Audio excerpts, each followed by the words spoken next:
afternoon. So, apologies for the delay, but with the announcement today about Iraq and the on-the-record call which they hosted, we pushed the briefing back. In the interest of efficiency and noting that I've got a hard stop at 2 o'clock, I think I will refer questions about Iraq and the announcement back to that on-the-record call. And I don't have anything further to say at the top, so Matt, why don't you lead off? Well, first, I just wanted to say thank you for you guys putting out the photo of Secretary Kerry yesterday, and I'm just wondering if you have any updates on that. On the photo itself, or the updates today? He continues. He remains in the hospital. He continues to make progress. He's engaged with members of his team.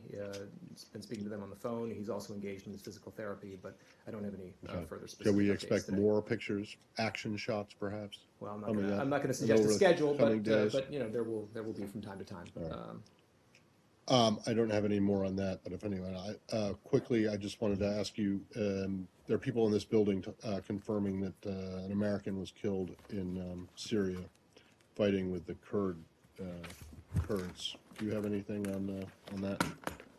I can confirm that U.S. citizen Keith Broomfield was killed in Syria. We're providing all possible consular assistance out of respect for the privacy of Mr. Broomfield's family. I don't have any additional details to provide at this point. Do you have any idea what the circumstances were of his death? I don't have additional details to provide on that. What exactly is it that you're doing in terms of consular activity related to him and his family? You know, the normal consular assistance that we would provide in the instance of the death of an American citizen abroad. Which would be? Well, our first responsibility, of course, is for identification, and then you know, depending on the circumstances, then there could be additional steps after death, including issuing a report of death abroad and so forth. Okay, so how were you? Did you have people there? How were you able to confirm?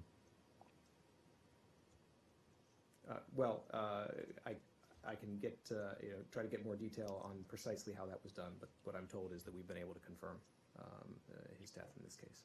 Okay. Yeah. Can I be blunt? Excuse me? May I be blunt? Is it? You usually are, Roz. Go ahead. Yes. How will his body be repatriated?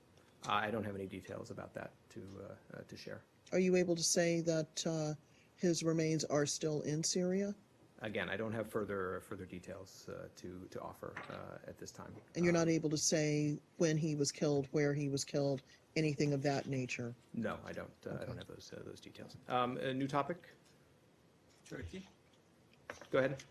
Turkish press reported a couple of days ago that Assistant Secretary of State for Legislative Affairs, Julia Freefield, had recently informed Congress that the U.S. is considering establishing periodic strategic dialogue with Turkey. Is that true? I'm sorry. What communication are you referring to? I guess they sent a kind of letter to 88 congressmen. They penned a letter to State Department about freedom of press issues and pressed State Department to set up a kind of strategic dialogue with Turkey. And in turn of this letter, State Department's Legislative Affairs Assistant Secretary of State, Julia Freefield, informed Congress that the U.S. is considering establishing periodic strategic dialogue with Turkey. Is that true? Well, I don't have that. I don't have the communication in front of me, so I'm not in a position to confirm a letter that I haven't seen. Of course, we have had letters from members of Congress with respect to Turkey, and I've spoken from this podium, as have my colleagues, about our point of view on a variety of issues. But I don't have anything. But you responded to that letter, yeah? Well, we respond to all letters that we get from members of Congress. Okay, can I ask a second question about Turkey, different topic? What's that? Did State Department advise House Committee on Foreign Affairs not to pass House Resolution 279, which criticizes Turkey over a number of issues ahead of the parliamentary elections on last Sunday? I don't have any details of our contacts with Congress on that resolution to read out. Go ahead, Mary Alice. Lebanon, a couple of things going on. There were some live fire demonstrations. I got it right today, Matt. Yeah. Thanks for checking, though. I was just checking to make sure. That was very nice. Okay. Go ahead. Yes, in eastern Lebanon, live fire demonstrations using U.S. military equipment paid for also by Saudi Arabia. And also separately, not necessarily related, but the State Department approved the sale of 6 A-29 Super Tucano aircraft to Lebanon. Do these have anything, I understand neither of these are necessarily new, but does the pacing connected at all to what's happening in Iraq and Syria and pushing back Islamic State and the broader strategic approach? Mm-hmm. Well, we are committed to our partnership with Lebanon, and we're also committed to making sure that the Lebanese armed forces have the capacity to defend Lebanon's territory and its borders. They have that sole responsibility, and that also that they respond to the Lebanese people and to the Lebanese state. So we've got a long-term commitment to Lebanon. As you mentioned, our delivery of the TOW missiles is a part of that. Also part of that is the determination on the possible foreign military sale of the A-29 aircraft. So these are part of our long-term engagement with Lebanon and our support for the Lebanese government and for the Lebanese armed forces. Naturally, they are, they face pressures, including in their region, and so we constantly remain in dialogue with Lebanon in order to, make sure that we're responsive to their requirements, and we take that commitment very seriously. Yes, go ahead. Syria, UN's de Mistura is extending the consultations regarding Syria in Geneva that are happening in Geneva till mid-July, I think. What do you make out of this? Is it because he thinks there is a light at the end of the tunnel, or is it because it's really difficult and they need more time? Well, I would let Mr. de Mistura speak for himself about the reasons for his extending the period of How do you view the talks? We certainly we support the special envoy de Mistura in his efforts to carry out these consultations. Again, these are consultations, not direct talks. So he's been doing these in series, and I think his office has been putting out updates on them. And we are fully supportive of his efforts. We believe that a political solution is the only possible solution to the situation in Syria, and so we stand by him and we offer any support we can. This building hasn't been briefed on these consultations yet? Well, he's been carrying out consultations with the parties. We've also been in consultation with him. Our special envoy was in Geneva and also held consultations. So we've been a participant in this, but it's focused primarily on the parties inside Syria. Do you have anything to say about the reports, or a report based on a Russian cybersecurity firm, a report from them talking about the hacking of hotel computer systems in where the Iran talks have been held? Well, we're aware of that report. These are claims by a private company about another government, so we're not going to weigh in on that report. Are you confident that the U.S. delegation to various iterations of the various rounds of the Iran talks, that their communications and confidential private discussions have not been compromised? Well, without getting into the details of that specific report, more generally, I can say that we take steps certainly to ensure that confidential, that classified negotiating details stay behind closed doors in these negotiations. And are you confident that there was no compromise? There was no again, breach? I'll stick with that. We take steps to ensure that information remains behind closed doors.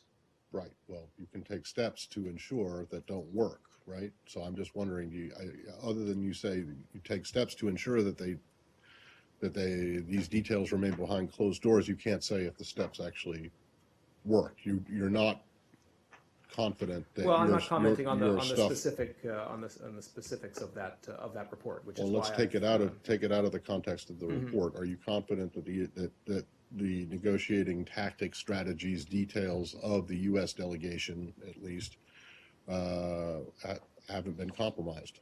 Again, we pay careful attention to these measures. We take a variety of steps. I'm just not going to comment further than that. Do you have any concern that they have been compromised? Well, again, of course we're always mindful of the need to take steps to keep our discussions confidential. But you can't say that you're confident that your discussions were kept confidential and they haven't been compromised. You can't say that. I just don't have anything more to say about this topic. The report, I do have one more on this. The story in the Wall Street Journal noted that U.S. officials had been aware of some sort of compromise back in 2014. Can you confirm that detail? And if so, how was that discovery handled? Were there conversations? I don't have further details to add to what I've said in response to Matt's question. Go ahead, David. I was wondering if you had any reaction to the South Korean president postponing her trip to the United States. Yes. Well, as President Obama looks forward to welcoming President Park to the White House at a mutually convenient time. And of course, that will be an opportunity to discuss the U.S.-Korea alliance, the critical role it plays in regional stability and security. And I would say also that the Secretary recently has been in Seoul, as you're aware, and he had wide-ranging talks there which were focused on our alliance, on regional issues, including the DPRK, as well as the Republic of Korea's growing role around the world on important issues. So we certainly look forward to the visit when it's rescheduled. All right. Thanks. Oh, yeah, go ahead, Matt. You didn't answer the question I asked yesterday about these ETAR revisions to the International Trafficking in Arms regulations. I did. I'm happy to go through that if that'd be helpful. You asked yesterday, Matt, about June 3rd publication in the Federal Register by the State Department of proposed changes for public comment to several regulatory definitions under the International Traffic in Arms regulations. These proposed changes in definition are part of our broader effort to streamline and modernize a Cold War era regulatory system to better safeguard against illicit attempts to procure sensitive U.S. defense technologies. So these proposed definition changes, which, as I pointed out, are out for public comment, they seek to account for technologies that were not envisioned when the regulations were initially developed.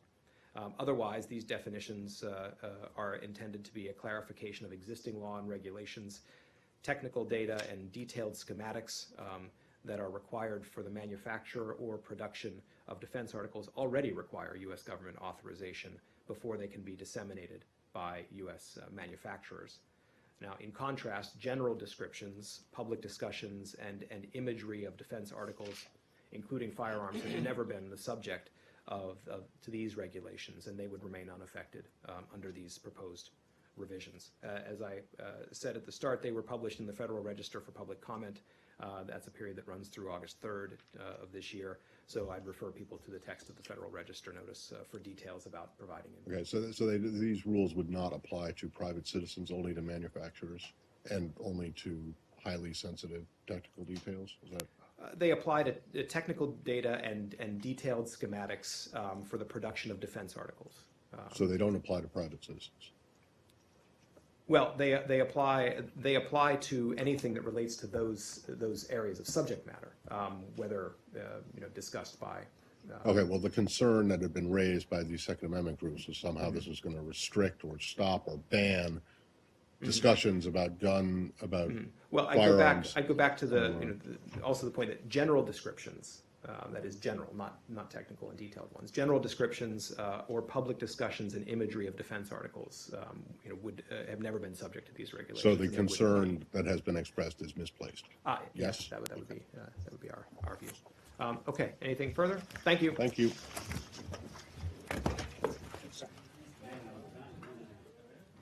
Saeed, your timing is.